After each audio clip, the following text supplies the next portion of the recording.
I'm going to give a few minutes for more people to join the Zoom. I think we're going live.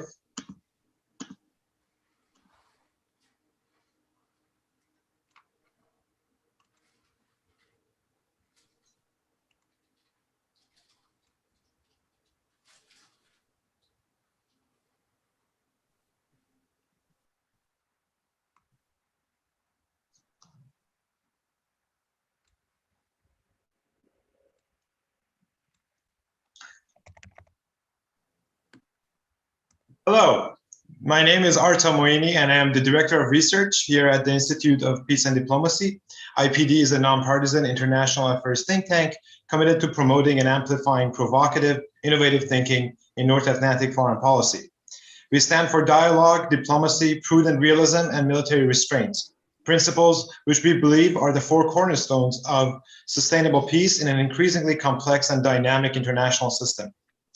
It is my distinct pleasure to welcome you all to this first event of IPD's running series on the current landscape of U.S.China relations and its future prospects. These discussions will be live streamed on YouTube, and a recording of each will be available on IPD's YouTube channel. I encourage you to subscribe to our YouTube channel, both to watch this program at your convenience and to be kept apprised of our upcoming programming. In the first panel, we're going to explore the nature of the challenge Beijing presents to the Washington-led system of the present that some would call the liberal international order, and to discuss the implications of that challenge for U.S. national interests. Specifically, we aim to delve into current perspectives about China and its so-called rise among the U.S. national security establishment, to try to understand how policymakers in the U.S. today view China and conceptualize the specter of competition between these two great powers. Of course, China has been said to be rising for a long time. Since the normalization of Sino-American relations in the 70s, there has been a steady conversation in Washington about what role Beijing will be playing on the world stage and to what extent it will be a major power player. Even after the collapse of the Soviet Union and the end of the bipolar rivalries of the Cold War, there was often a certain inclination to predict just what role China will play in the future architecture of the international order. So far, the 21st century seems to be leaving little doubt that China will be a co-equal power to the United States alone, at least in the near future. China has achieved astonishing levels of economic growth and technological advancement over the recent decades, while many established powers have stagnated. China has increased the scope of its military budgets, and most concerning to Western policymakers, it has even embarked on an expansion of its blue water navy. What is less clear is whether China is committed to upholding the order within which it has in fact risen, or if it has alternative designs in mind that would undermine the current international regime. The US, meanwhile, has spent much of the last 2 decades entangled in conflicts in distant corners of the world that have had little to no bearing on central issues related to great power competition, and perhaps have even weakened and overexposed it. These projects have left a questionable legacy, both in the minds of Americans as well as other nations, many of whom are beginning to doubt the viability and the future of the current status quo. In March of this year, bilateral meetings in Alaska broke down in mutual recriminations, presumably over human rights records of each country. The United States referenced the Chinese treatment of its Uyghur population, as well as political repression in Hong Kong, while the Chinese diplomats countered with a guarded critique of US military interventionism, spreading chaos throughout the world. Are we on the precipice of a looming crisis between Beijing and Washington? A political and diplomatic crisis that could perhaps even escalate into a hot conflict? If so, are the US military and those of its allies actually prepared for such military confrontations? And if we were to accept the Biden administration's characterization of China as a strategic competitor, is the nature of such competition purely a non-ideological tussle between a revisionist and a status quo power? Or are we in the midst of a civilizational struggle, a clash of values playing out globally? Is the world returning to a bipolar or Manichaean Cold War framework? Or are we simply witnessing the growing pains of a new type of multipolar and multi-ordered, culturally and politically pluralistic system where the US and China will simply be the first among equals? These are the kinds of important questions we hope to debate today and within this series. And we thankfully have the perfect person to moderate such an exchange. Kelly Villajos is a senior advisor at the Quincy Institute and the editorial director of the Responsible Statecraft magazine. She has a long track record in journalism and reporting, having previously worked as the executive editor of the American Conservative and as an online political reporter at Fox News. She joins us today from Washington, D.C. Kelly, thank you for joining us. I'll let you take it from here and introduce our distinguished panelists. Thank you, Arda, and good afternoon, everyone, and welcome to U.S. Perspectives on China and the Nature of the Chinese Challenge to U.S. National Interests. I'd like to thank Arda for that introduction and the Institute for Peace and Diplomacy for the opportunity to moderate this fascinating conversation and for all the work that you guys do to encourage broad discussion on the most salient foreign policy issues of our time. You go out of your way to invite fascinating speakers who are distinguished by not only their academic capabilities, but by their superior professional experience. And there's no better example than our panel today. I am joined by 4 individuals who bring to the table decades of hands-on experience in the military, government, and the public sphere, who will talk about an issue that is dominating all 3 areas today, and that is U.S.-China relations. Arda, you did a great job of setting the table of what we are going to be talking about today. So I'm going to just get right to it. I'd like to introduce our speakers. And then I'm going to ask them each a sort of prompt question and allow them to give an opening statement of their own, and then we'll get into questions. Also, if you in the audience would like to ask a question of any of our panelists or all of our panelists, please remember you can put those questions in the Q&A button at the bottom, and I will try to sprinkle some of those questions throughout our discussion, which is going on for about an hour and a half. So let's get to the introductions of our panelists. First, I want to introduce Doug Bandow. He is a senior fellow at the Cato Institute. He worked in the past as special assistant to President Reagan and editor of the political magazine Inquiry. He writes regularly for leading publications such as Fortune magazine, National Interest, the Wall Street Journal, the Washington Times, the American Conservative, and of course, Responsible Statecraft. Douglas McGregor is retired U.S. Army Colonel and most recently senior advisor to the former U.S. Acting Secretary of Defense Christopher Miller. He was also nominee for the U.S. ambassadorship to Germany under the last administration. He's a senior fellow with the American Conservative, and he has authored several books, including Breaking the Phalanx, A New Design for Land Power in the 21st Century, and Transformation Under Fire, Revolutionizing How America Fights. Lawrence Wilkerson is also retired U.S. Army Colonel and former Chief of Staff to United States Secretary of State Colin Powell. He is also the Distinguished Adjunct Professor of Government and Public Policy at the College of William and Mary. And last but not least, Adam K. Webb is American co-director of the Hopkins Nanjing Center at Johns Hopkins School of International Studies, SAIS, where he is also resident professor of political science. Professor Webb has been based in Nanjing since 2008. Previously, he was lecturer on social studies at Harvard University and a visiting scholar at the American Academy of Arts and Sciences. He is also a board member at the Simone Weil Center for Political Philosophy. So thank you all for joining us today. I'm really excited about this discussion, and I know it's going to be great. So let's start off with some questions, and then I'll allow each of you to proceed with an opening statement, so to speak. So I'm just going to sort of prompt you the question, but you can take it where you'd like to go with it. And I'm going to start with Doug Bandow.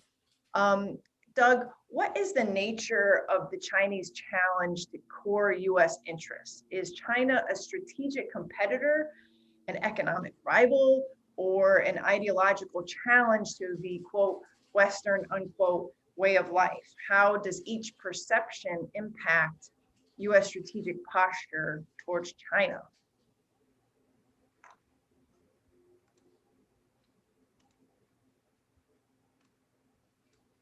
Oh, I think you're on mute. Yep. I know you're on mute. The era of Zoom, we do that, don't we? That's okay. We all do it. But thank you, Kelly. I thank the Institute for having me on. This is an extraordinarily important issue. And it's one that has really exploded certainly in the United States over the last couple of years. And it's important to recognize the politics behind it.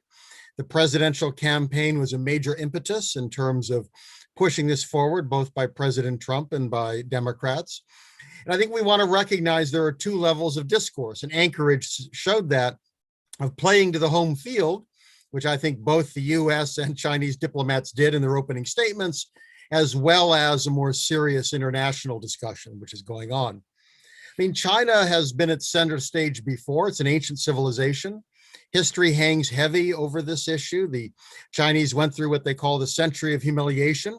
It's why there's a Hong Kong, why Britain got that and then ended up giving it back.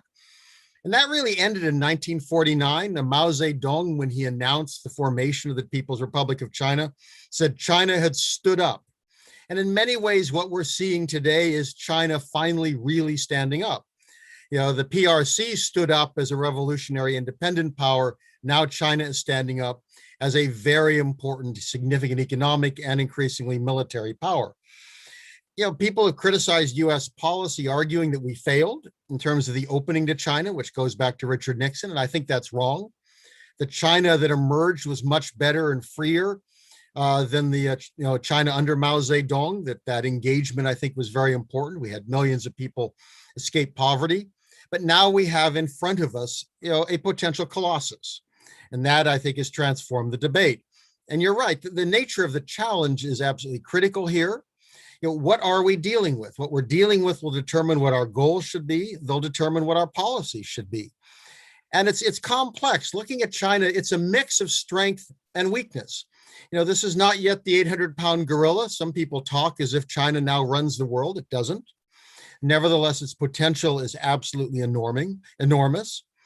And I think that we want to look at it and try to get a clear sense of it. It strikes me that today we have in front of us is a Leninist system, not a Marxist-Leninist system. This is no longer the ideological system of whether it be the Soviet Union or the Mao Zedong PRC. This is a system of a dictatorship, but much more market-oriented, engaged, part of the world, very much part of the international economic system. It has its own system. People talk about the Beijing model, but I don't see much evidence they want to impose it on anyone. They're quite happy if other countries will work with them with the Belt and Road Initiative, et cetera, but we don't see it trying to force other countries to do so. So I don't see it as an ideological competition. What I think we have in front of us very much is an economic competition. And we also have a strategic rival, but I think this is a rival for influence. It's a rival for economics. I don't see it as being a dangerous, in a sense, a security threat of the nature of the Soviet Union. That is, no one I know imagines a Chinese, task force heading towards, Hawaii to, conquer Hawaii or to attack the West Coast. All of our discussion on security is in East Asia. And I think what we have to recognize and what US has to come to grips with is the security dilemma for us is how much are we willing to spend and what risks are we willing to take to impose our will on China in its neighborhood. That is, Taiwan is 100 miles from the coast of China. That's the same distance as Cuba is from America. And I think it's useful to flip it around and imagine how Americans would react if the Chinese Navy was steaming up the East Coast and was in the Caribbean. China was lecturing us over the policy towards Cuba, announcing it would defend Cuba. In Beijing, people were talking about the need to go to war with America. How would America respond? Not well. And this is not to say the two systems are the same. What we have there is an evil dictatorship. The human rights, problems are extraordinarily important. Nevertheless, in a sense, what the Chinese, I think, at the moment at least, really want is a Monroe Doctrine for themselves. And our problem is projecting power is very expensive. Projecting power is risky. Much easier to deter. The Chinese are focused on anti-access area denial. We're trying to come up with strategies to deal with that. But at some point, the US has to decide how much are we willing to risk and spend to try to impose our will on China, and realize that takes away from the economic challenges. I mean, China did not waste $6 trillion in foolish wars in the Middle East. I mean, China has husbanded its resources in a way that the US has not. We have to recognize those issues come together. So if we want to deal with some of the challenges of China, like economics, some of the other kind of, I think, diplomatic and other challenges, we're going to have to rethink how we deal with what we perceive the security challenges. Very complex issue. It's going to require the best of Democrats and Republicans, and I hope we can get our act together. But it does strike me that this is an issue where we shouldn't oversell it, and we shouldn't overestimate the threat. It's real, but the Chinese have their own weaknesses. Let's address those seriously, take each issue on its own, and try to deal with each challenge as opposed to treat this as being the end of the world, the new dark ages, if we don't do what we're told we need to do. Thanks, Doug. I want to go to the other Doug on the panel, Doug McGregor. Can we dive in a little bit into the military issue, the security issue? In your view, what is the most effective way for the United States to deal with a rising China and all these issues that the other Doug raised? Is it containment, offshore balancing, accommodation, recognizing spheres of influence, or something else? Well, thanks, Kelly. I appreciate that. First, I would want to add a little bit more emphasis to something that Doug Bandow mentioned. China is more than a nation state as we understand it in the Westphalian sense. China is a civilization. It sees itself as a civilization, and it views its armed forces and its government as the guardian of this Chinese Confucian civilization. Now, the Chinese also regard themselves as the centerpiece of Asia, and they frequently refer to those around them as having been the beneficiaries of Chinese civilization. When you talk to the Japanese and the Koreans, for instance, they're a little less than enthusiastic about this claim. But the Chinese should be taken seriously on this point. The other thing is that if you are the kind of civilization that China sees itself as being, there isn't much evidence in Chinese history for expansion into other areas with the goal of conquering and sinifying much of the world. China today, and the Japanese would tell you that this has been true for centuries, has really reached the limits of its expansion. So I would go make one other point in connection with what Doug said. Yes, we have a challenge, it's economic, but I see the challenge a little differently. This is a corporatist state model. This is much closer to traditional fascism in the German and Japanese sense than it is to an economy that we would recognize. And in fact, if you look closely at the countries of Asia, especially Northeast Asia, they all find this rather attractive. And I think China is attractive from a governmental economic standpoint to many, many non-European states. I don't necessarily think we have to regard that as a threat to us. We just have to accept the fact that for much of the world, the notion that liberal democracy and a freewheeling marketplace is hardly the answer to their needs and problems. We like to think of liberal democracy as the only answer, and it isn't. Now, militarily, if you look objectively at the Chinese force structure, it is overwhelmingly defensive in its orientation. If you look at the placement of forces, particularly their coastal defenses, their integrated air defenses, the Chinese draw very heavily on their history, particularly with the Japanese. When you talk about something like Taiwan, the idea that the Chinese would tolerate a foreign military presence on Taiwan is laughable because from their standpoint, Taiwan is the unsinkable aircraft carrier that supported all of the Japanese invasions. And so there's no possibility whatsoever that the Japanese would tolerate that, or excuse me, the Chinese would. That would be a red line, if you will. When you look at the South China Sea, the Chinese remember the South China Sea for hundreds of years as really being dominated more recently by the Imperial Japanese Navy, and then prior to that, largely by the Royal Navy, to a lesser extent, the French. So they're very concerned about their coastal waters, primarily for access to resources, which goes back to the economy. So I would tell you that if you look at the distribution of human capital, the best human capital that the Chinese have in uniform is all in the missile forces and the rocket forces that defend China. So I do not regard China as a military threat per se to the United States. And if you look at their nuclear arsenal, they've done something very intelligent. They built only what they needed to deter others from using nuclear weapons against them. They've also announced no first use, which is something I wish we and the Russians would join together in announcing. because everyone has recognized that the use of nuclear weapons will lead to an Armageddon that is of no value or use to civilization on the planet.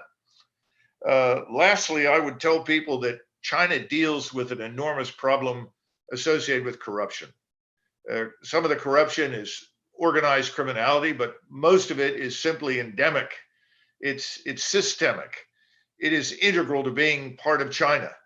And this is one of the reasons that privately the Japanese, the Koreans, and many others do not regard China as a military threat, because it also affects the People's Liberation Army. So in sum, I would simply say that there is no military challenge per se to us, and there won't be unless we are foolish enough to move thousands of miles to challenge China on its doorstep, in which case then the Chinese military will prove to be quite formidable.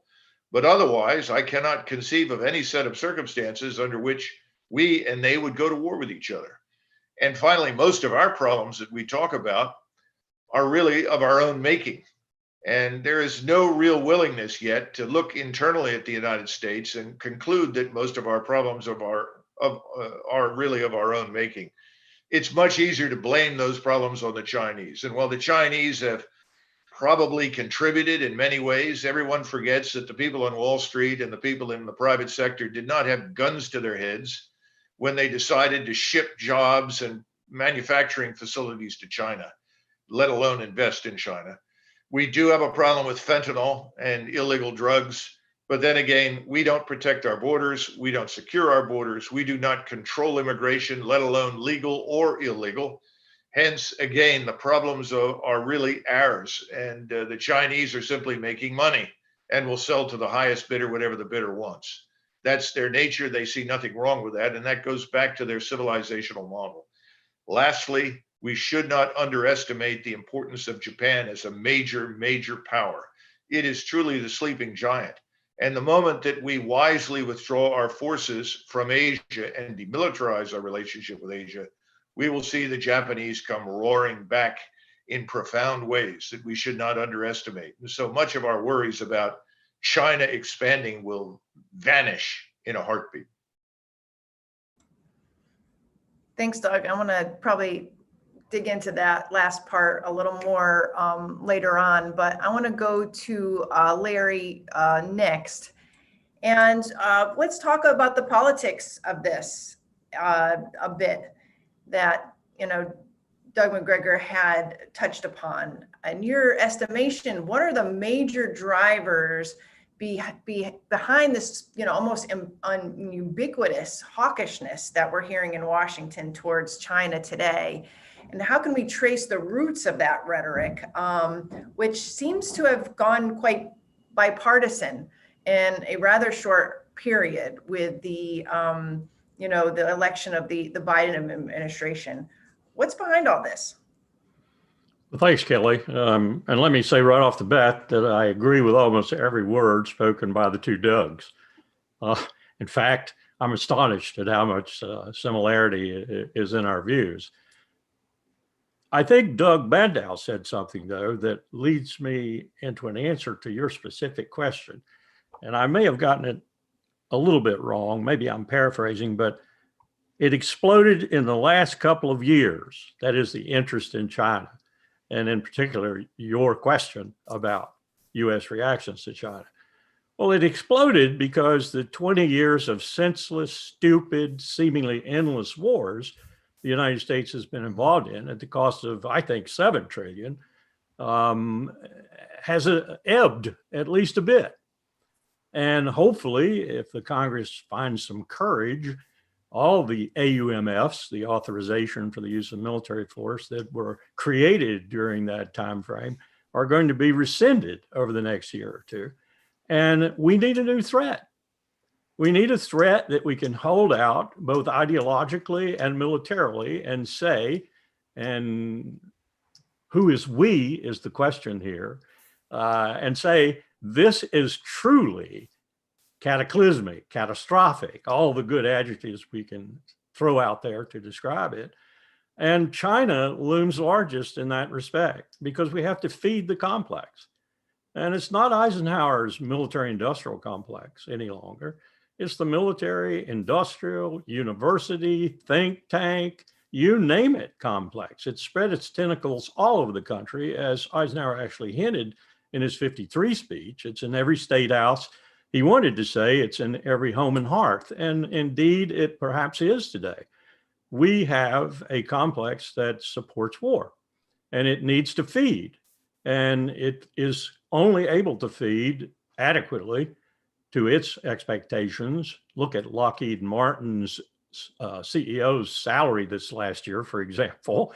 It needs to feed on a major enemy. So that explains why did it explode in the last couple of years. Now, let me do a little history for you here now. I first went to China in 1984 with my military admiral boss at the time. And then I went back in 2001 with Richard Haas, Evan Feigenbaum, now at Carnegie, and a number of other people for policy planning talks. And then I hosted with Richard the policy planning talks, reciprocal talks in Washington the next year. I also dealt with the Chinese at the Olin Institute, then located at Harvard, with regard to their HIV/AIDS problem in 2001. And I went to a petroleum disruption exercise at the invitation of the Central Party School and Microsoft and Deloitte Touche China in 2009 and participated with them in that exercise at the new Ritz-Carlton in the financial district. And I went back in 2017 to meet with a number of retired admirals and generals, all to say that from 1984 to the present, what a change. It staggered me almost as much as when I flew from Busan up to Seoul in Korea in 2011, 2012 in a Black Hawk and looked at the change in South Korea. Phenomenal. Now, South Korea is a country that went from being a debtor nation to a creditor nation in one generation. I think that's historical. I think that's the only country, major country, that's ever done that. Well, what I saw in China was similar, a miracle that things had changed so fast. Also, what I saw, particularly the HIV/AIDS consultations, was a country that had a significant problem with its clinics that allowed people $25 equivalents for a pint of blood. So they were spreading AIDS all over the country, HIV/AIDS. We helped them with that problem, and within a year, they licked it. What I saw in the policy planning talks with Wang Yi, who is now the plenipotentiary, the almost chin-chi-chin type between the Politburo and the MOFO, very powerful guy, the guy who stood up to, along with Sergei Lavrov, the Moscow diplomat, who is probably the finest diplomat I've ever met in my life, in Alaska. Wang Yi and Shui Tenkai were our interlocutors, Shui being the former ambassador to the United States. They've grown up now and are very important people. Wang Yi actually made the remark to me and to Richard Haas in English at a luncheon that he was content with the 7th Fleet. My God, content with the 7th Fleet? Yes, because it gave China the stability with which to grow economically and so forth. In the 2009 petroleum disruption exercise, we were in Beijing, we were with the MOFA people, we were with the security people, undoubtedly, we were with the Intel people. Ambassador Chaz Freeman was with us, speaks fluent Mandarin, so we knew what they were talking about. And interestingly, the first 2 days, they didn't know he spoke fluent Mandarin. So we had a lot of insight into that. We actually shifted after some real volatility in the oil markets, we actually shifted oil around the world with the Japanese, the Koreans, the Chinese, almost every major country in the world participating, the petroleum distribution in order to accommodate some shortages and some disruptions. We took down Ras Tanura, 8 million barrels per day production capacity in Saudi Arabia, for example, through a terrorist attack. Oil went to $300 a barrel, insurers wouldn't insure. All to say the Chinese were very cooperative. We worked together. Now fast forward to later, when I meet with some retired admirals and generals. The Chinese have built their own military industrial complex, and it needs to be fed and it needs to be answered. And it has access now, unlike before, to the Politburo. And it is actually a functioning part of the Politburo. So that is a change that I watch with some interest because it resembles somewhat our problem in this country. So now they have to feed, Xi Jinping has to feed the military to a certain extent. But I agree with Doug McGregor, is to feed them for the defense of China. It's not to feed them for some, Hitlerian objective of conquering the world or even the region. But there's a reality we have to confront with regard to that military power. And it is that China is the hegemon in East Asia now, not the United States. We can contest that all day long. We can send freedom of navigation operations into the South China Sea. We can talk about our alliance with Japan and Korea and so forth, but they are the hegemon in that region. We need to learn to live with that. We need to learn to accommodate that and deal with it diplomatically mostly, but at times we'll have to do things like freedom of navigation operations. So those are some realities that I've learned over the history of the relationship and my involvement with it that I think Doug illustrated very, very well. There is no doubt in my mind that the Chinese do not want war. They do not want war. And they see it as we saw it in the military when I was still in the military, ending in a nuclear exchange if it were to happen. So we do not want that to happen, either capital. And right now, I see the problem being in Washington more than in Beijing. And the problem, I'll come back to your original question and my answer to it. The problem is we've built this war complex. We've built this national security state, this warfare state that lives and thrives off war. And it has to have an enemy now. And it's found China and to a certain extent, Russia. So that's my 10 cents. Thanks, Larry. I appreciate that. And again, I'd like to probably delve further into some of the things that you brought up. But I'll just go to Adam, and I'm going to, give you a question, and please take your time to address anything that you've heard so far, if you want to comment on that. But, you are in Nanjing, you are immersed in the culture. This is what you study and what you write about. To what extent do you find the rivalry that the previous speakers have spoken about between Beijing and Washington to be ideologically driven and motivated versus being instigated by realpolitik or geopolitics? Thanks. I'm actually speaking from Spain at the moment. I got here last night. That's right. Very sorry. I am co-director of the Hopkins Nanjing Center. I should actually preface this by saying that my views are in an individual capacity, not as co-director of HNC. HNC doesn't actually take positions on China-US relations, even though individual members of the community do in various ways. I say that because some of what I'm going to say, I suspect quite a number of people will disagree with. I do take civilizations seriously, but I'm also a universalist, and I'm critical of a lot of modern Western foreign policy without wanting to give a free pass to non-Western technocracies that may often amplify some of the worst features of the modern West. In brief, my position is that the growing tension between the West and China is not simply something we can say is a misunderstanding or a lack of restraint on one side or the other. I do think that there are fundamental ideological questions, fundamental questions of values at stake, but that for the most part, they're being framed the wrong way. I think this can't be reduced to a simple clash between Western hegemony and ideological universalism overreaching on the one hand, and the rise of China as a sort of rival center of civilization on the other. Now, if you look at both sides of this, I think on the one hand, while the official Chinese discourse is one of peaceful coexistence among great powers with distinct cultural values rooted in history, I think that view is actually very hard to accept the more one looks at it up close, especially if one is not invested in it being true. To put it quite bluntly, regime type does matter.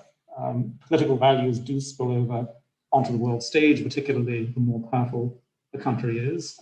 There is no commitment to political opening in China, and further growth in Beijing's global influence, I think, will mean a retreat of liberty in other countries. We see this with deployment of Chinese sharp power, with attempts to control how people around the world speak about China, with efforts to influence everything from academic institutions to the foreign policy of other countries to the positions taken by businesses dealing with China and so on. That kind of conversation about what Chinese power means around the world is one that I think the engagement lobby in the West finds deeply uncomfortable. And it's certainly a conversation that I don't think Beijing wants the world to have in any serious way. But it is the elephant in the room. And by any long-term global view, it will need tackling sooner or later. And I think it particularly needs tackling in parts of the world. I'm thinking of places like Africa and the Middle East that often give Beijing the benefit of the doubt simply because their suspicion of the West is foremost. One thing that I've actually found on the ground is in conversation with whether it's leftists in Latin America or Islamists in the Middle East or a whole host of people like that who are often quite critical of the West, there is a kind of cognitive dissonance in that they give very little weight to oppressive or discriminatory practices within China that they indict a lot more consistently, both in the West and in their own societies. And I would argue that as China's profile and the visibility of its model and its practices grow, that cognitive dissonance inevitably will collapse. It is legitimate and it is necessary for the world to ask whether Beijing's treatment of its subjects at home or its hard-edged view of a Darwinian realist global order is desirable to replicate elsewhere. And I think partly because of maybe post-colonial sensibilities in how we talk about the non-West, I think it's very easy in the West to hedge on frank critique of the Chinese government because to some people it may feel like kicking down at a culturally distinct non-Western civilization. But hard critique is quite compatible with distinguishing between the party state on the one hand, and on the other hand, the many circuits of Chinese society that are repressed and deformed by it.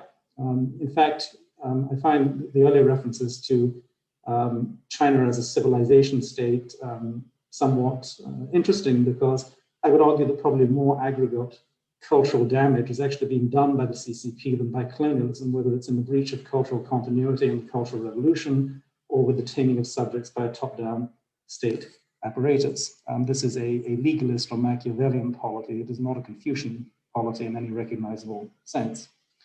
So that's on one side. On the other side, I think the recent ratcheting up of American pressure on China misframes the issue.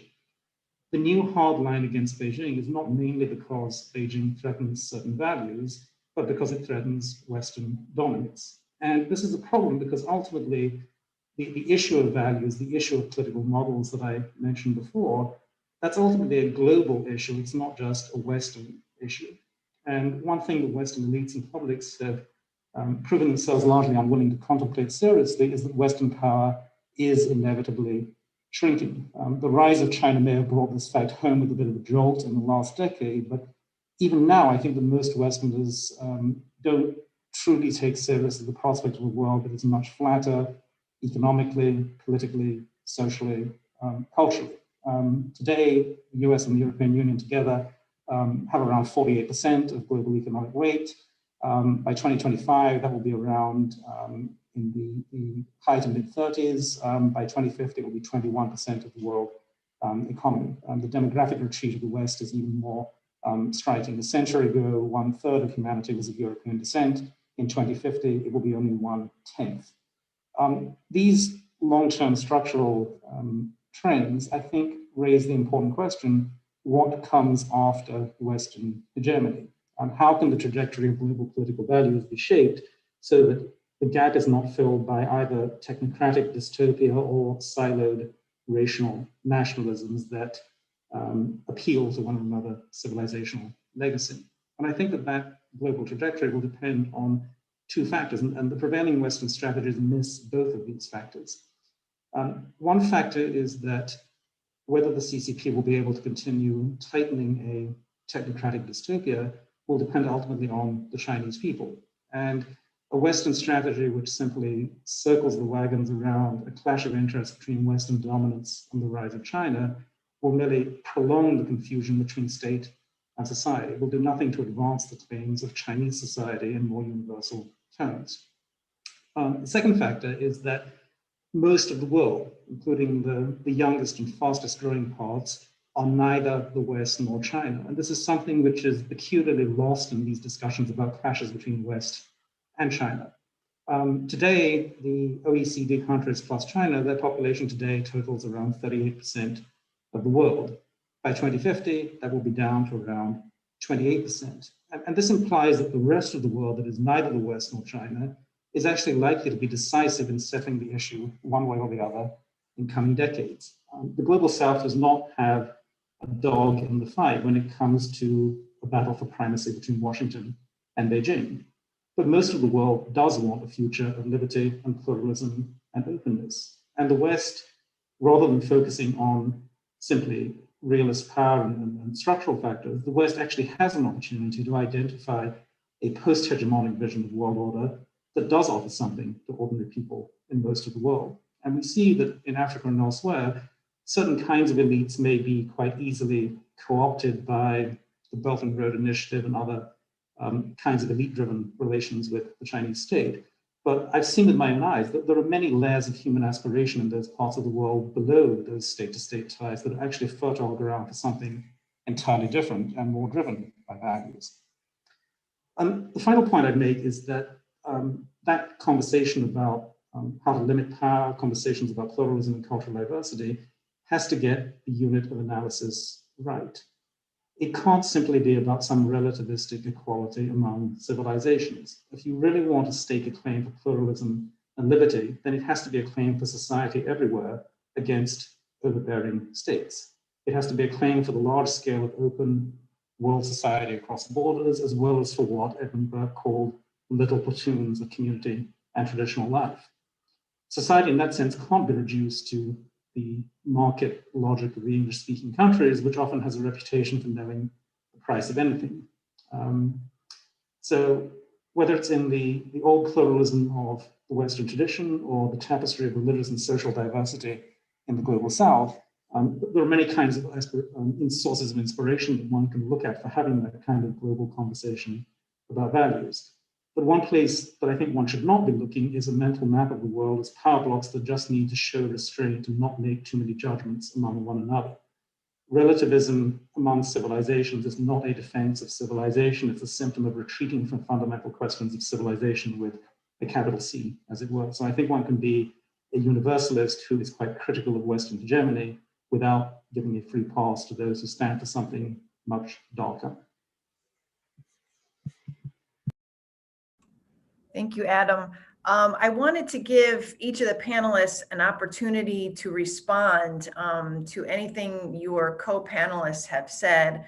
The easiest way to do this would be maybe just to put up two fingers. Before I go on, is there anything you guys would like to say about anything anyone else has said so far before we move on to other subjects? Okay. Because I have some questions coming in and I would like to start maybe posing them, but at any time, just give me the two fingers and I'll recognize you.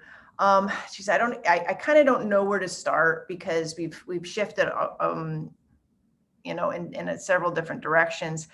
But in the spirit of current events, I would like to take this one question from Saeed Mirzay about Taiwan, because there's been a huge question about whether or not Taiwan is in imminent danger of being invaded by China. I would like to pose that question. Is that true? Is that a concern? And if so, what does the United States do about it, if anything? I'd like to pose this to Doug first. Doug McGregor first. I think it's important to keep in mind that there are two major political parties on Taiwan. One is the descendant of the KMT, Chiang Kai-shek's old party, and the other is, frankly, a pro-Japanese party. The pro-Japanese party has talked about independence, but done so carefully over the years, and I think in recent months has actually walked back some of their more strident interest in independence. The KMT has actually talked in recent years about reunification with China. And when the issue of selling military technology came up in Congress, one of the issues that was raised by me and by others was, how much technology do you want to sell to Taiwan, given the high probability that at some point the KMT takes power and there is a reunification peacefully of Taiwan with the rest of China. It should not be dismissed. It's not impossible. It's very possible. So that's the background. Secondly, unless we or the Japanese I suppose potentially some other power puts forces on Taiwan, I see no evidence that the Chinese will attack Taiwan.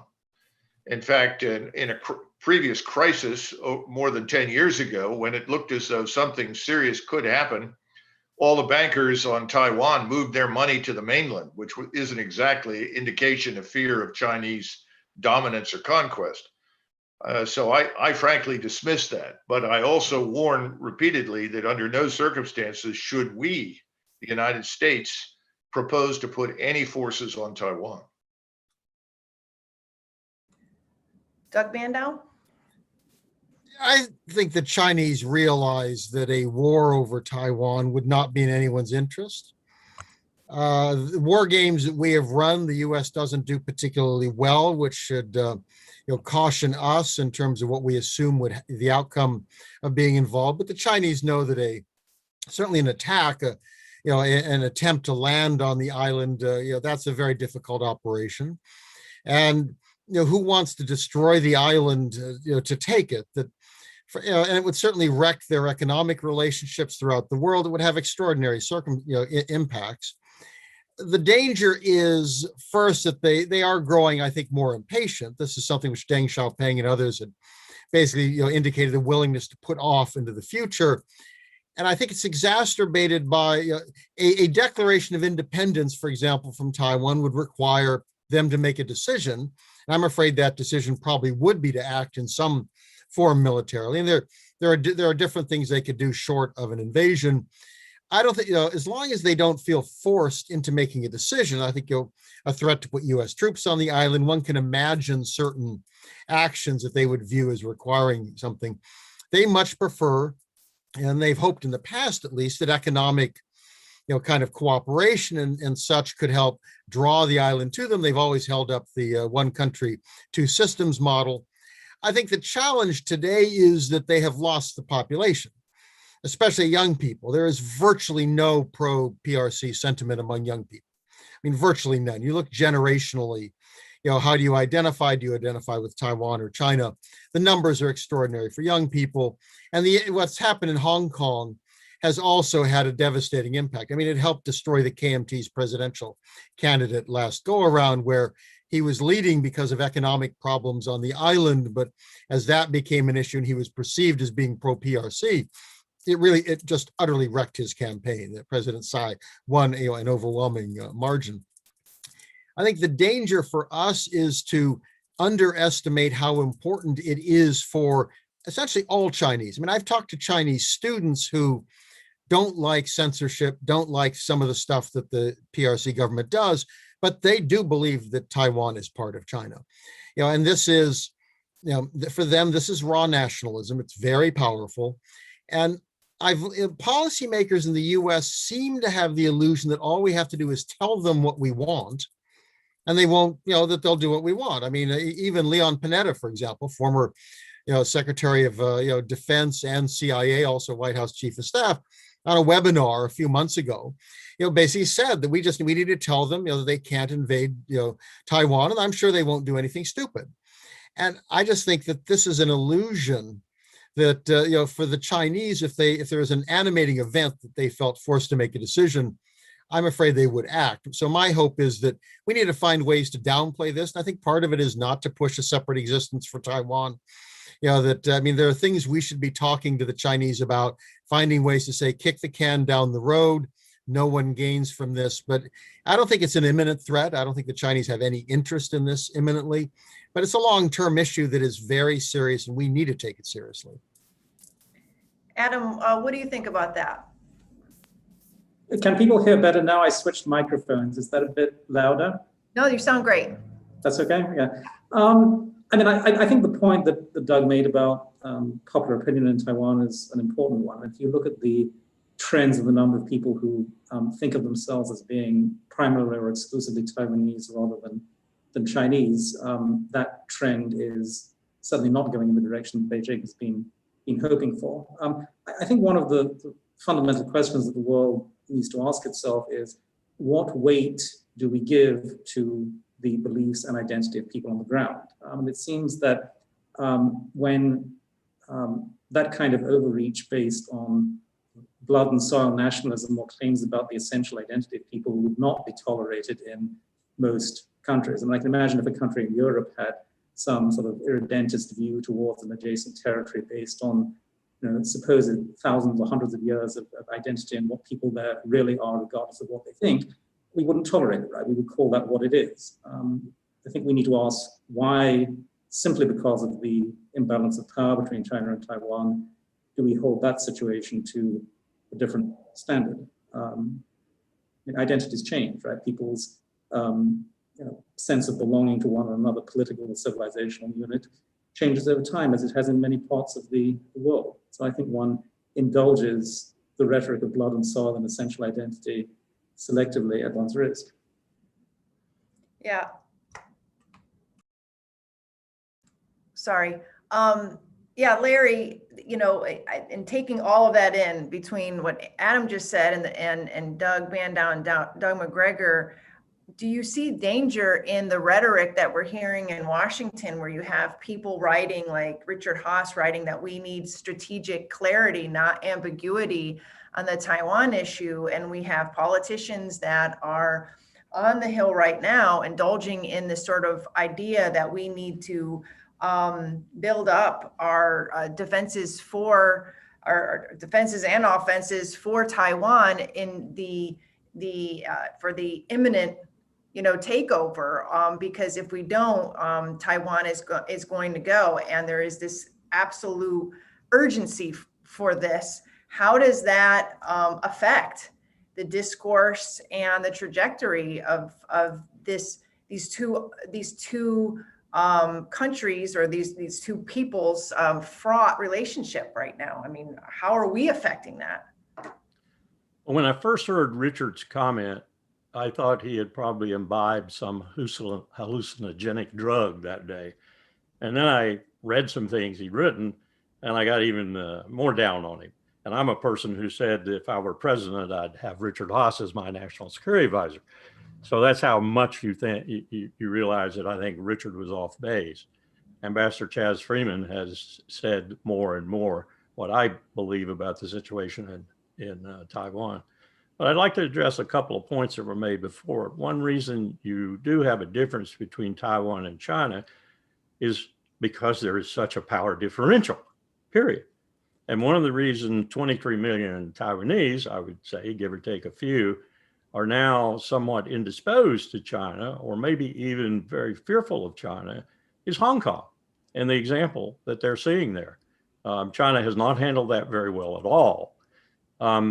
That said, I think we're at a position that we learned a great deal about in 2002, 3, and 4 with Chen Shui-bian and Donald Rumsfeld and Dick Cheney, at least, and probably some others, maybe even Dr. Rice, wanting to support him in having an independence referendum there.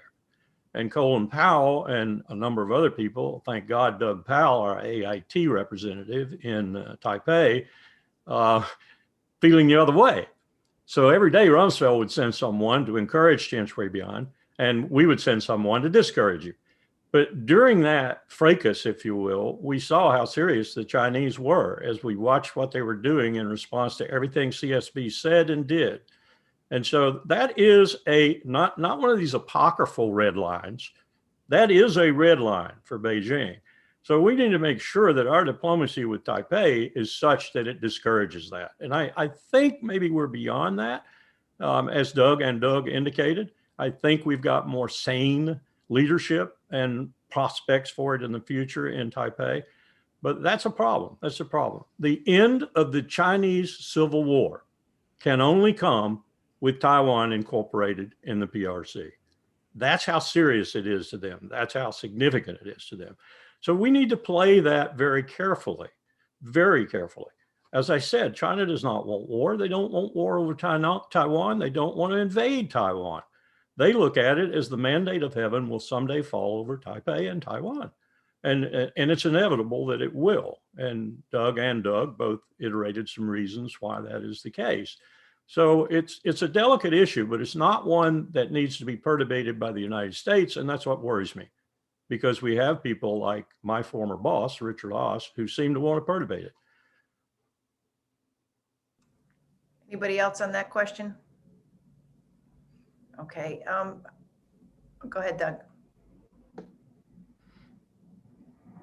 You're muted again, I'm sorry.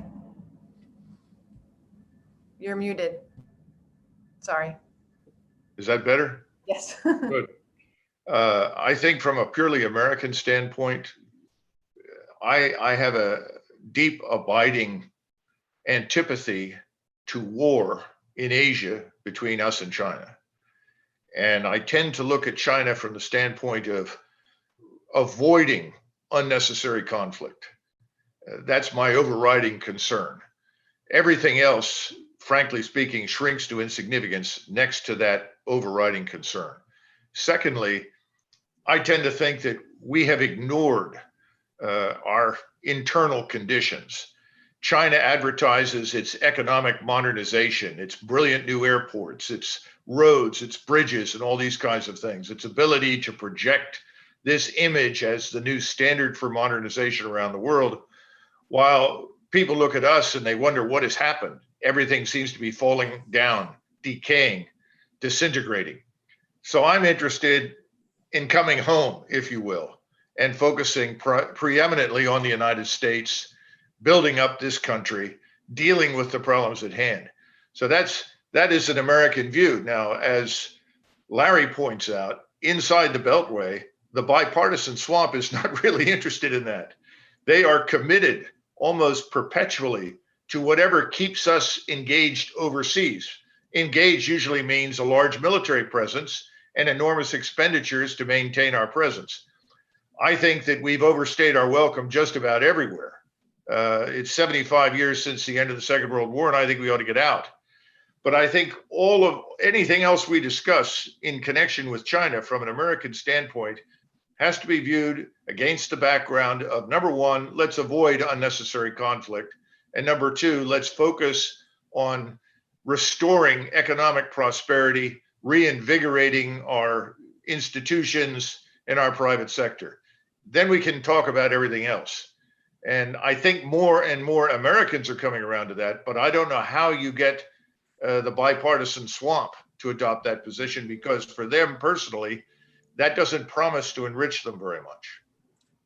I'd like to respond to that point briefly, if I may. I mean, I think certain propositions are not mutually exclusive. I mean, one can certainly have a range of views about domestic priorities that the US or other countries may have neglected, while still taking, I think, a morally clear position on what certain regimes are doing and what the implications of that would be. I mean, but there are many, many instances, including in the 20th century, where desire for peace or for not confronting emerging assertive powers have not ended well, and people become aware later on that the costs of not having done so are actually quite substantial. I think the other point about the models and how appealing and what is being shown to the world, I mean, if you're looking from the perspective of most of the world's population, I mean, I've often thought that it would be quite interesting if one took the sort of official media discourse and domestic Chinese internet commentary on issues of race and the like, and then translated those into languages that could be read in places like Africa. I think the Chinese model would actually look quite different. I think if one is truly interested in the well-being of people around the world, one probably needs to call things what they are. I don't think one is likely to get greater equality or transparency or participation or protection of human decency or overcoming racial discrimination from a regime that is ultimately founded on nationalism and the exercise of power both domestically and abroad. The Singapore, and I remember that the Chinese foreign minister at a meeting in Singapore a few years ago quite bluntly turned to his interlocutors and said, China is a big country, you are small countries, that is a fact. I think that is a model, so to speak, that does matter around the world, and that we do have an interest in looking at from a universal perspective. That doesn't necessarily mean picking conflicts unnecessarily, but I think it does require a certain level of moral clarity, because we've seen within the last 100 years what happens if one seeks peace rather than confrontation at inappropriate moments.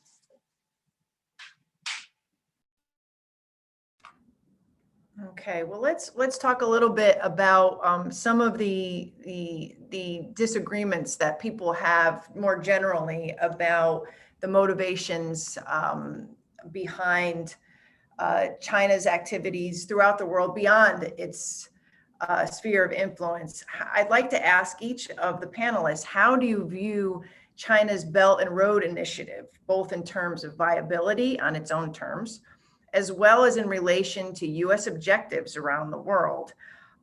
Is BRI an inherent challenge to US strategic posture and national interests?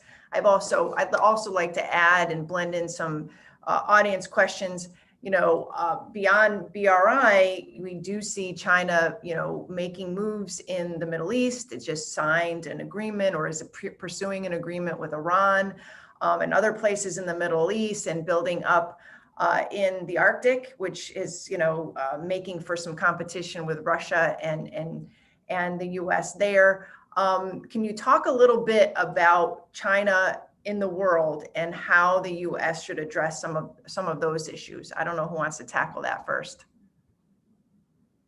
Okay, I'm going to throw it at Doug Bandow then. Well, China is a huge economic power. It's going to be involved in the world. As it gains economic influence, it's going to be involved diplomatically and militarily. So we should have no illusions about that. This isn't a conspiracy. This is what the United States did as it gained economic power. The irony is that some of the worst behavior that we see of the Chinese is the kind of behavior of young nationalistic nation states. The US cheerfully stole half of Mexico in a war of aggression. Didn't bother us. We grabbed it. President Polk wanted California, and boy, he got it. And, I suspect most Americans are quite pleased we did so. It doesn't justify what China does, but I do think that we can make moral critiques of China, but also recognize that doesn't necessarily mean that it's an existential threat. And there are a lot of things a lot of governments in the world do that I don't like. Doesn't mean I want to go to war with them. I think that's the challenge that we face. What China has found is there is a price to be paid for arrogance. And they are paying it now. Wolf warrior diplomacy has been a catastrophic failure. That is, they've got everybody mad at them. And they seem to have recognized that. The president, Xi, a couple of weeks ago announced that he wanted his diplomats to present a lovable China. And my reaction is good luck with that. I wrote a column actually for American Conservative saying, well, if we set apart Taiwan and Hong Kong and the Uyghurs and religious persecution, a lot of other stuff, maybe then you can present China as lovable, but boy, we don't see that, do we? And we've seen a lot of countries react very badly to this. Africa, Africans understand that the Chinese are not charitable. China has become an issue in African elections in Zambia a number of years ago. Chinese mine managers fired on the striking workers, apparently not realizing that in Zambia, workers had a right to strike. It helped result in the opposition kicking out the incumbent party because of its connections to China. So to some degree, on some of this, my reaction is that the US had the problem of being the ugly American in the 1950s. There was a book that came, I think it was Lederer or someone. There was a novel of that name. There was a sense of America trying to impose itself internationally, aid projects and such, that didn't look very good. So I think part of the problem in this case is that China will pay a heavy price. China with Belt and Road is making a lot of deals with collectivist, authoritarian governments. What could possibly go wrong? Oh, guess what? The World Bank and the IMF and everybody else know what goes wrong. You lose a lot of money. You have a lot of bad projects. Stuff doesn't work. I think that China has a number of interests here. Part of it's economic. It has money. It thinks it can gain, kind of a position and say creating this, beltway around the world in a sense, the old Silk Road. Part of it is security. I think there's a hope that they can gain military access potentially in some of these cases. That if the loan goes bad, we can get Sri Lanka to let us take over the port. Maybe that's useful. Maybe, maybe not. So I think there's a mixture. There's a certain amount of nationalism that they like showing the flag. They're hardly the only ones. My reaction on this is that we need to be very strategic about it, which is don't feel the need to match them, project by project. let's watch for what does seem to be important. I mean, I think there's a reason for us to be nervous, for example, perhaps if they are running the Panama Canal. I mean, are there strategic assets that in a conflict might be serious for us? I think that matters. Now, if they're if they're doing work in Sudan because we've put sanctions on Sudan, I don't see much complaint on our part. We made it impossible for us or the Europeans to deal with them. So what complaint do? And I was in Sudan when at my hotel, Chinese food was in the buffet, and there were Chinese at the hotel because they were doing the energy projects. No Westerners could. So I think we want to be very careful with that. That I think, again, what we're facing is, I think, a country that is not doing this because it wants to dominate the world. It would love to have a premier economic position. It certainly likes the idea of gaining this civilizational advantage, presenting to the world, how important it is. It likes the idea of a certain amount of comeuppance for the United States, which has dominated so long. But I wouldn't turn everything into a security threat. I certainly wouldn't treat it as existential. And I think our response needs to be different, depending on what we're dealing with. Some cases matter, some countries matter. We're not going to fix Pakistan. If the Chinese want to put money into Pakistan, my reaction is, please go ahead. I mean, that's my view on Afghanistan. Yes, let the Chinese go in. If you think that's a problem, I mean, no, let them take it over. So I think we can relax on some of these issues. Others are more serious. I think I'd like to add a brief comment here. This is not only a question about circuits of economic interdependence. I mean, obviously, I think anyone with a fair-minded view of the global landscape would welcome the economic rise of the Chinese population, higher living standards. Certainly, would probably welcome the landscape in which Chinese proportionately have corresponding influence in the world. I think there is, however, a question to ask about what the economic model is. I mean, do we want to have an economic model around the world which tilts power further towards states and away from society? Do we want to have an economic model which compartmentalizes the world in blocks based on political ties between state elites and the deals that they make? Or do we want an economic model which disperses power as much as possible to ordinary people, strengthens civil society, strengthens cross-border ties in world society? Now, I think one of the problems that the West and the English-speaking world in particular has is that, as I said earlier, it has a reputation for knowing the price of everything, just as the continental Europeans have a reputation for wanting a rule for everything, right? But I think there is a case to be made that if you are looking at models of economic integration, you should ask hard questions about how does this shift the balance between state and society, and on what basis do people in different parts of the world have economic interdependence with one another. I mean, the BRI model is one of state-to-state relations, elite-led deal-making bureaucracies, and a weakening of civil society. And the West may be too mercenary or too atomistic in its view of economic interests, and also weak on the merits of cross-border society. But I think that there's a model and a conversation to be had there about what values are guiding economic and social life in each of these visions and circuits of interdependence. Kelly, can I know something? Doug Bandow made a plea for some strategic thinking. And I think it's very important, because altruistic imperialism, which is really what we've been about in many cases, hasn't worked out terribly well for us. And I'll give you a quick example. In 1899, 1900, McKinley, who was president of the United States, once we had landed in the Philippines after the Battle of Manila Bay, was asked, what should we do? And you had a strong feeling in the Senate that, well, we've defeated the Spanish fleet, we've defeated the Spaniards in the Caribbean, we need to get out.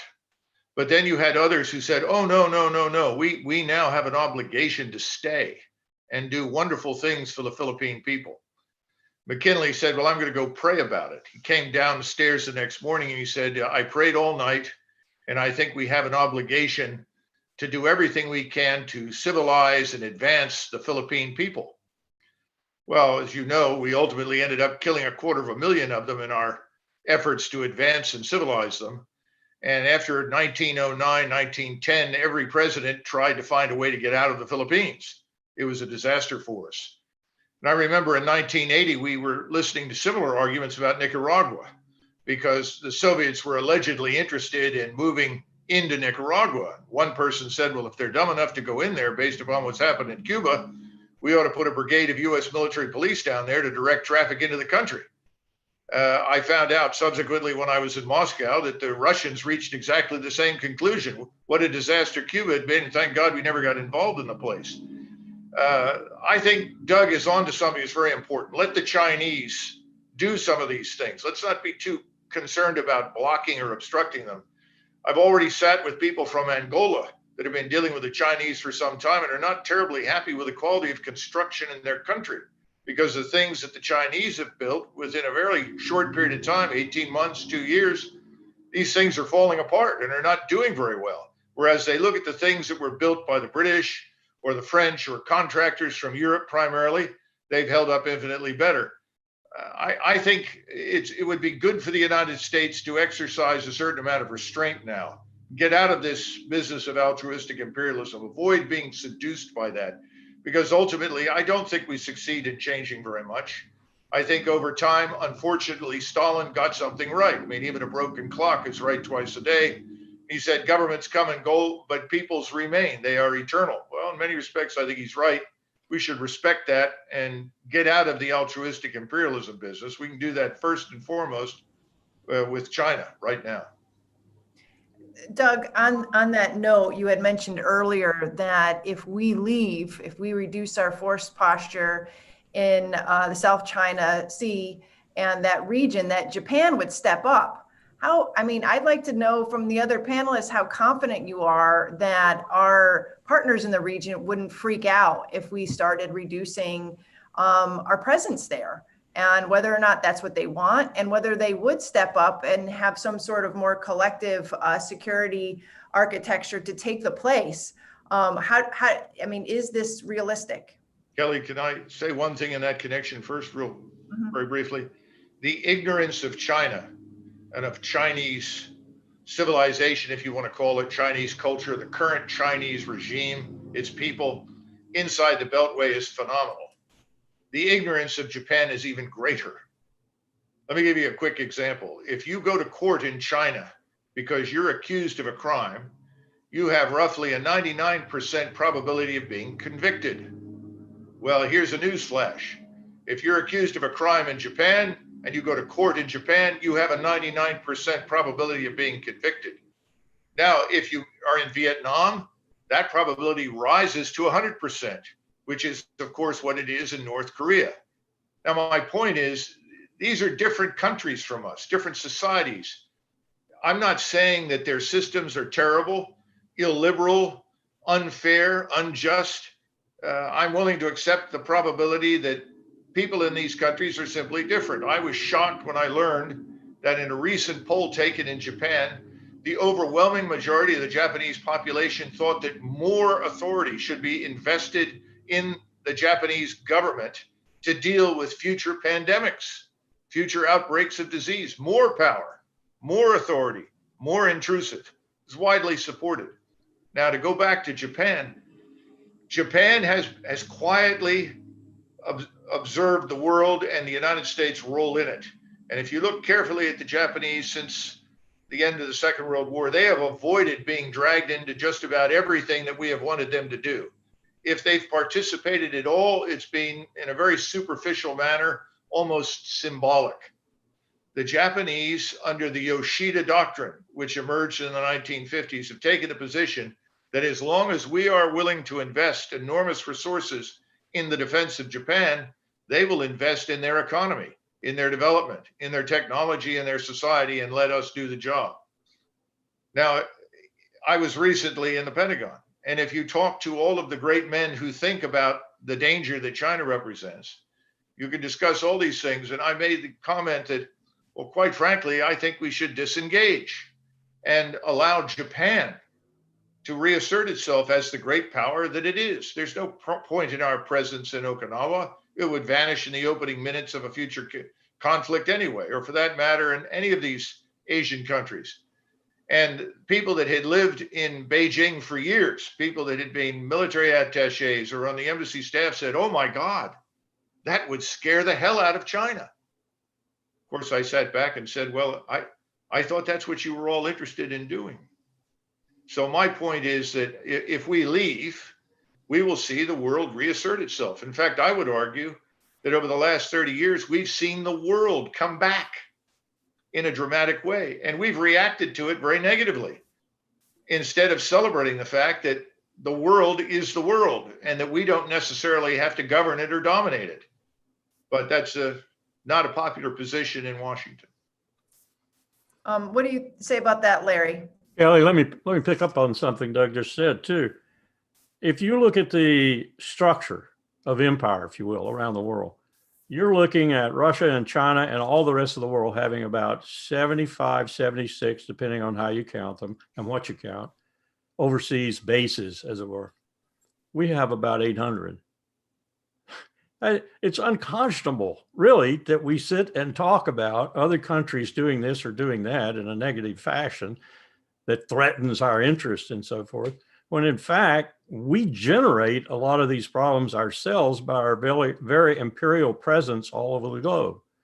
I'm not trying to excuse China or Russia or anyone else. I mean, I can excuse Vladimir Putin all day long and say he's a strategic genius, because he has been just priceless in his taking advantage of every little mistake we make, whether it's overexpansion of NATO or our policy in Syria, which we didn't even know what was for a couple of years, CIA shooting at Army and Army shooting at CIA, and Marines in the middle. I agree with Doug. We need to recalibrate. We need to significantly recalibrate. Doug Bandow. Yeah, I think there are two separate issues here. One of which is, how would the Asians react? And of course, they'd be horrified. They've had a great deal. My goodness, defend ourselves? Are you nuts? I mean, you're supposed to defend us. I mean, that'd be the initial reaction, of course. But it doesn't mean they can't defend themselves. Now, I think the first point is that I don't see any evidence that China wants to conquer Japan or the Philippines or Australia. There are territorial disputes. These are historically rooted. They go back to the idea of the century of humiliation. You know, their view is they couldn't assert them then. Now, I don't happen to think the Chinese claims are particularly good. I think the Senkakus, the Diayus may be the best. Nevertheless, the Chinese are asserting claims that, they fought the Vietnamese over the Paracels. They have the Scarborough Shoal with the Philippines. I mean, all these countries, they are involved. Malaysia, others have claims here as well. But I don't see any sense that China actually thinks it could swallow Japan, and that'd be a good idea. So, and the second is, we're supposed to send the fleet to, there's a half dozen stupid rocks that are valueless that the Chinese and Japanese are sparring over, and we're supposed to send our fleet, so Japan only has to spend 1% of GDP on the military. Well, that's a sweet deal. Now, if they really think they're threatened, let them spend 5%. I mean, and there's a historic reasons in there, but I think we're well beyond that. The Philippines today wants Japan to do more. The Vietnamese are happy because the Indians are showing up and doing maneuvers with them. The necessity is a very, very powerful, kind of impetus here, which is, if you suddenly realize the U.S. won't do it, maybe you're going to do it yourself. And I think it's also the best answer to the problem of Japan and South Korea. These are two democratic allies. These are, again, historically rooted. I mean, Japan treated, the Korean Peninsula awful as a colony. Japanese officials over the years have said the stupidest things, and the Koreans should be pleased and happy, what we did as their colonial masters. But if both sides understood that they couldn't do this with us there, but instead that they faced the Chinese, I think you'd have a very different attitude. We might still want to have a backstop guarantee to the independence of our allied friends, but that doesn't mean we should be on station. It doesn't mean we should be worrying about islands. They need to understand that it's their job. I mean, protecting your independence and your security, it's their job, not ours. So I think Doug is absolutely right and Japan is the obvious player. They've created a significant military with just 1% of GDP. If they think there's a problem here, let them build up their navy. And I do think it would scare the Chinese. And of course, that is what we want. If we don't want the Chinese to run rampant, then we want them to be scared about the reaction of their neighbors. Adam, do you want to chime in on that at all, or?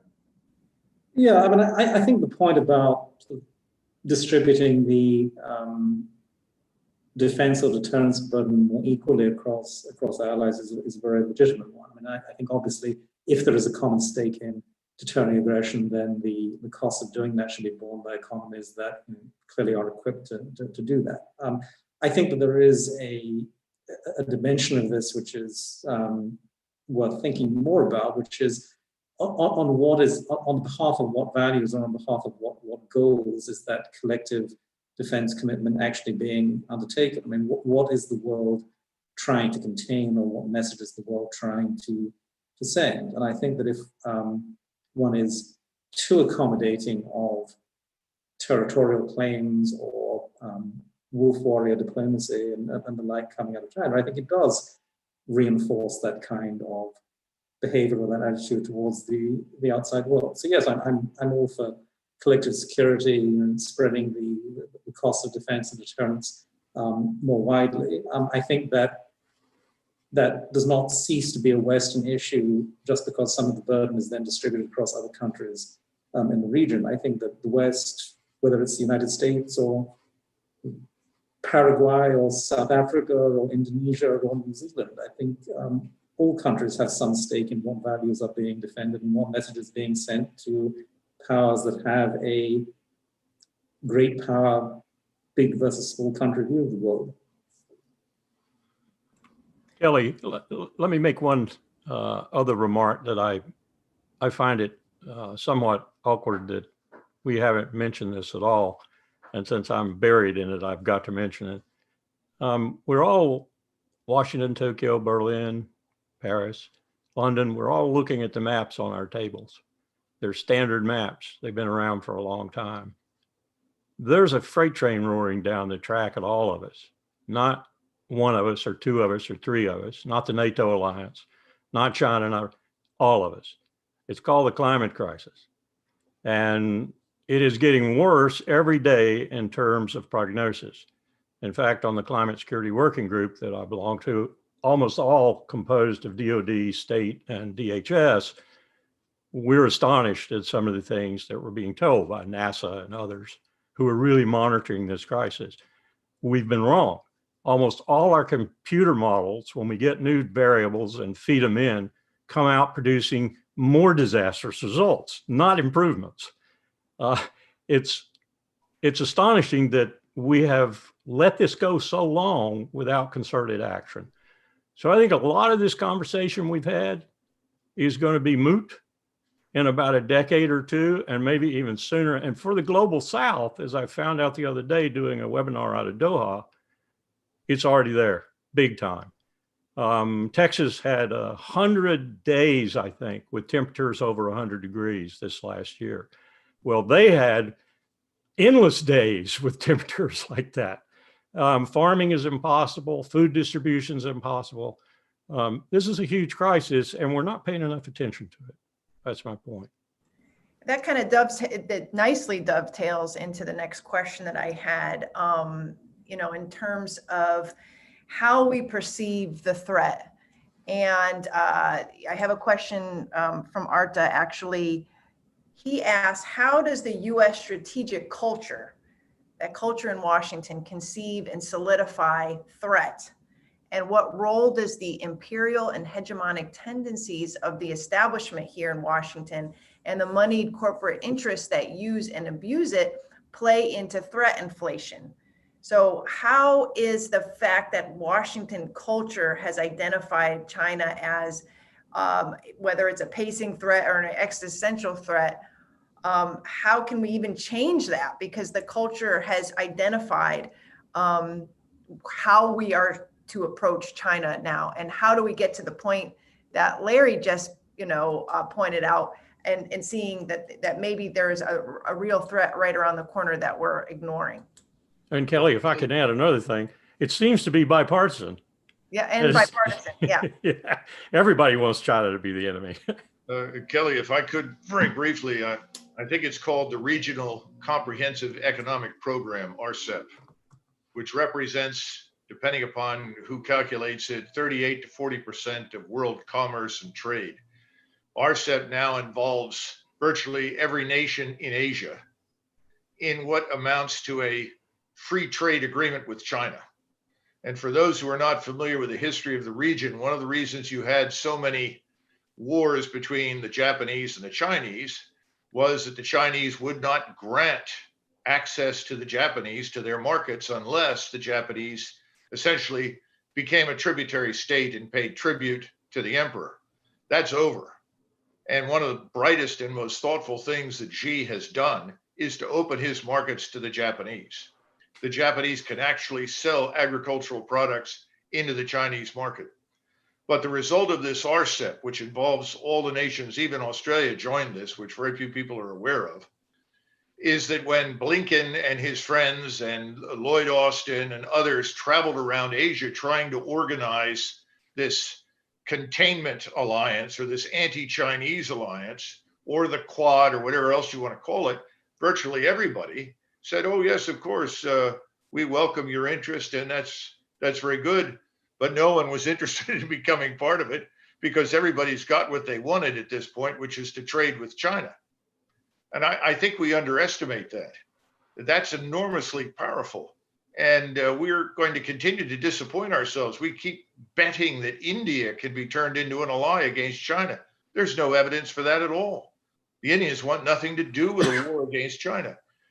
So this strategic culture right now, as Larry has pointed out, is simply superimposed the Soviet model on China and is expecting everyone to see China through our lens. They don't. Whether we're going to talk about human rights or anything else, what they're looking at is something very different from what we see, and they're doing business. And I think that's another reason why we should get out of this militarized approach to Asia. I see no future in it. And let the states, the nations, the peoples of Asia pursue their interests. And we are going to see conflict, I'm sure, in some cases, but this is nothing new to the region. And we don't necessarily need to be part of those conflicting interests.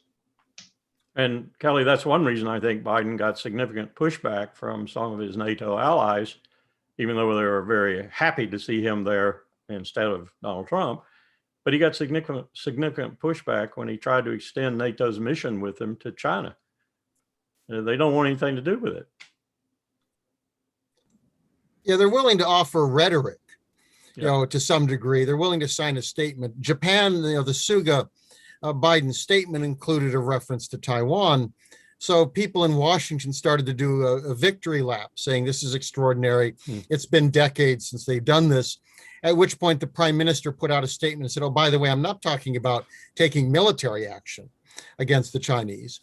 And I've had contact with the South Korean embassy, and they faced the same pressure in terms of the statement there. And of course, I asked them, well, if the U.S. wanted to use U.S. bases in Korea to go to war with China over Taiwan, what do you think the Blue House, the president of South Korea would do? And they just turned red. I mean, there's no chance that these countries would join us. So I think that we already see that part of its economic interest in terms of trade, but there are also issues like climate change where they understand this is not the Soviet Union. And again, on human rights, China is awful. And I think we can apply pressure and shame them. There are things we can try to do. What we have to do is recognize the limitations of our power. They're not going to transform their political system for us, but that they are embedded in the international system in ways that no one can ignore. And we have to take that as that's the reality. And that's going to have an impact on our dealings. And I think that's one of the best arguments against conflict, which is it's at the basic level, no one would gain. I mean, a conflict with China, and I don't think it would just be one. If we went to war with China over Taiwan, there'd be more than one war. I mean, even if the Chinese lost, they're not going to give up. And everyone understands that. The Japanese, the Europeans, I mean, there's known support for a conflict with China. Adam, do you want to respond to any of that? I have a question, I guess. I mean, I hear this line of reasoning multiple times that we should recognize the reality of Chinese power and the reality that China will not be subject to certain kinds of pressure and so on, even though there are then these disclaimers about human rights and repression and so on. Should something have been done 20 years ago? In other words, should pressure on these values have been brought to bear before this power imbalance came about, or when there was more susceptibility to pressure? I guess what I'm getting at is this reluctance or desire for restraint driven by the realities of power now, or is it driven by some desire to respect the diversity of political systems as a value in itself? Well, my response. Oh, Yeah, go ahead, go Larry. ahead. Larry, I was go just ahead. going to say I can answer that for the administrations I served in when I was special assistant to Colin Powell as chairman of the Joint Chiefs of Staff under H.W. Bush and Jim Baker, and then later George W. Bush. That's just a few years back, more years than I care to think, but we had no desire whatsoever to go to war with China. None. And the power differential was not as great then as it is now, or vice versa. You know, by numbers, the greatest mass murderers in human history were Mao Zedong and Joseph Stalin. And I have no idea how we could have stopped those. None at all. I mean, unless we're willing to go to thermonuclear war with, you know, these major powers. We went after the Soviets for good reason on human rights throughout the period. And I'm not aware of us changing, other than occasionally getting somebody out. And I think that's one of the things you can get. You ask them to release somebody, and sometimes they might. We did not transform those systems, and I don't know how we could have. You know, again, the problem is human rights goes to the core of authoritarian systems. China, I mean, Xi Jinping is awful. China got a lot better after Mao. It was a much looser authoritarian system, and I know that personally. It's harder now to go in an academic function. I mean, you have to be approved by Beijing. You don't get approved by the university anymore. A think tank that my institute used to work with was closed. I saw them last year. The executive director wasn't even allowed to go to America anymore. He couldn't travel. You know, while 10 years before they operated openly, we held conferences with them. So I've seen this in China.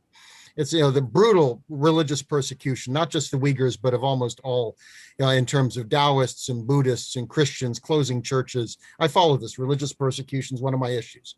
And the point is, nothing we say will change that. I wish I had an answer. It just won't, because this is this is a Leninist party. I don't think it's Marxist-Leninist, it's Leninist. It's control. Xi Jinping wants the party and himself to be the center in complete control, and he's willing to suppress anything that gets in the way. They used to have a human rights bar. 5 years ago, they arrested them all and disbarred them, threw them out. I mean, so this is brutal stuff, but I don't have an answer. So my reaction is, well, give me an answer. I mean, we've applied some sanctions on Hong Kong. It's fine by me, but it didn't change anything. Carrie Lam, the head of the executive director down there, she can't get a bank because we put financial sanctions on. And she was complaining. She had, her money was all around her house. It was like a Wall Street Journal interview. It was hysterical. She's sitting on the table. She can't put it in I'm happy to, that's fine by me. She's awful. But it doesn't change what the Chinese are doing. The Apple Daily, the biggest pro-freedom, pro-democracy newspaper, the last remaining one, has closed. Jimmy Lai is in jail.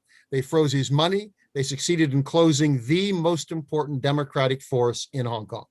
What can we do? I mean, I wish I had an answer. If we could sanction Hong Kong, but then we hurt Hong Kongers. So I would love to have an answer, and I'm certainly willing, give me a policy that works, that doesn't have hideous side I mean, we put sanctions on and we're starving people in Syria as if starving the Syrian people will get Bashar Assad to go away. And Venezuela. Yeah, exactly. And what can be a dumber policy? Yeah, Maduro will give up power because we're starving his people. No, doesn't work that way. So, Adam, I'd love to have an answer, and I just don't have one. Well, I think, this does manifest to some extent in how one talks about it. And I think you mentioned the example of the Soviet Union, but I think most people in the West saw the issues in the Soviet Union as universal in a sense. I mean, they saw this as a regime which was, to some extent, distinct from the Soviet people. They didn't come up with these kind of essentialist arguments about, centuries of Russian civilization being distinct or spheres of influence and so on. And there may have been practical accommodations, but in terms of how the basic clash over values was being framed, this was in universal terms. I think even in how much one engages with Chinese society. I meet a lot of people in China who have a wide range of views on Chinese values or Chinese society or state society relations and so on. I think that this kind of siloed Yalta-style coexistence model is losing sight of a very large chunk of the Chinese population, and is also essentializing, as due to cultural civilizational differences, what is much more of an institutional question. I think we shouldn't forget that the institutional template in China is not Confucian. It's not something that comes down from 5,000 years of Chinese history. It's something that comes from a bit to the northwest in the 20th century. Kelly, just one quick response. I'm personally offended by the notion that we're interested in anything remotely like Yalta with China. The Soviet Union was fundamentally anti-nationalist. It did not represent necessarily Russia at all. And the fundamental doctrine was anti-nationalist. The Soviet Union was the Soviet Union. You spoke of the Soviet people. Well, there was no such thing. The day that the Soviet Union fell apart, the joke was, well, I looked around for a Soviet man and all I found were Russians, Ukrainians, Lithuanians, Latvians, Estonians, and Uzbeks, and so forth. So no, I don't think I'm interested in any kind of Yalta because China's not currently occupying anything with the possible exception, frankly, of East Turkestan. If you're a Turkic Muslim nationalist, which is the way Mr. Erdogan privately refers to Xinjiang as East Turkestan, I mean, that is not Chinese. And the Uyghurs were a component of the Mongolian armies that conquered China and vast areas of Central Asia, Persia, and the West. So if that's what you're talking about, that's fine. But I don't think anybody here is looking at something remotely like Yalta. We're simply looking at a way to do business on terms that make sense and not to do business on terms that don't make sense, but to avoid unnecessary bloodshed or conflict by understanding the so-called red lines. And I think Xi, for whatever it is worth, spends a lot of his time worried about a dynastic change event. He knows Chinese history very, very well.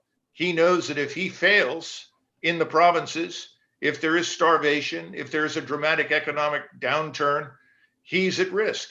So I think that partially explains this authoritarian bent that we're seeing that Doug Bandow talked about. I think it's fear of what could happen internally. And that may yet happen to him for reasons that have nothing to do with us, but for reasons that have to do with what happens inside China. I mean, I too have spent time with the PLA on 2 occasions for a week with PLA general officers and others back in the early part of this century. Kind of scary now that we talk about the early part of the century. But they spent a lot of time explaining the trouble and the enormous challenge of holding this 1.4 billion person nation together. And they were talking about the inevitability of some form of devolution because Beijing simply could not control it, couldn't govern it all effectively. So I think Xi spends a lot of time worrying about that. And I think he should, and I think we should encourage him to do so. I think the point about there not being a Soviet people is a fair point, but there also wasn't an East German people, and we still distinguish between the East German state and the people living under it. Okay, I think we've gone 8 minutes over time, but I want to ask one question that might bring this into a more upbeat ending, if it can. Are there issues out there on which the U.S. and China can cooperate, and is it even realistic to say so? And if you can just give me sort of your lightning round answers on that, starting with Doug McGregor. I think first and foremost on the security level, certainly between the armed forces, we have talked directly to them in the past. When Bill Owens was the PACOM commander, he talked directly to his opposite in Beijing. We worked out differences. We avoided conflict. I think we can do that again. And I think we can still execute the so-called freedom of navigation operations. But I would tell you that most of what we call freedom of navigation operations have been very provocative, very aggressive, and interpreted as such by the Chinese. So I think we need to stop those and go back to pure freedom of navigation, which is somewhat different. Adam? I think there's tremendous room for cooperation between societies. I think that the efforts on both sides to disrupt engagement between people. I mean, speaking of my own institution in the Hopkins Networking Center, I think that is sort of a classic case of society to society and intellectual engagement. I think there's a lot of stuff that can happen between people that is beneath the layer of diplomatic or realpolitik competition. I think a lot of that engagement between people often does have to do with ideas and values and different perspectives and conversations about that. And I think that also makes people aware of the fact that there is a common humanity. I don't think anyone, no matter how strongly they feel about ideas, wants unnecessary conflict. I think people may want moral clarity and engagement with like-minded people. And I think realizing that common human layer of engagement is something that is very important in all directions. Doug Bandow? One of the great transformations is the fact that Chinese today can travel freely. And I think, for example, having Chinese students in the U.S., Americans in China, this is very important, but that's being disrupted on both sides in terms of providing visas and other sorts of things, tending to treat all Chinese students as spies. I mean, there are issues, Confucius Institutes and whatnot, that are serious, but to me, one of the most important things you can do is to connect, especially young people, for the future. We do believe in freedom of navigation, the flow of resources. We're both dependent on that. Both countries have dealt with and faced terrorism. We've responded somewhat differently. Nevertheless, I can see that as an issue to work together. Climate change, as Larry mentioned, very significantly, very importantly. So there's a lot of issues there, I think, if we can depoliticize even third world development. I mean, one could imagine trying to work with the Chinese on BRI in a way to say, we can work with you to promote good projects. We're concerned about conditions and standards. We won't criticize you. If you all consider some of these conditions, we might come together on projects. I think there's a lot there. We've got to be able to step back and accept they're not trying to dominate the world and destroy us, that the world is not about to end. And then if we're able to come to one another saying we have differences, where can we work together? I think there's hope. Great. Thank you so much, everybody. We lost Larry because he had another event that was already in progress, and I'm afraid I've kept all of you 12 minutes over time, but thanks to our audience too. I see we have nearly 100 people who are still on listening, and folks on YouTube. So I appreciate it. I am, again, very thankful to the Institute for Peace and Diplomacy and Arda Moini for bringing this all together. And we look forward to the next panel in this series on China. And you'll be seeing, advertisements for that on social media and wherever else we may advertise. So thank you so much to Doug and Adam for being with us today, and the audiences, of course.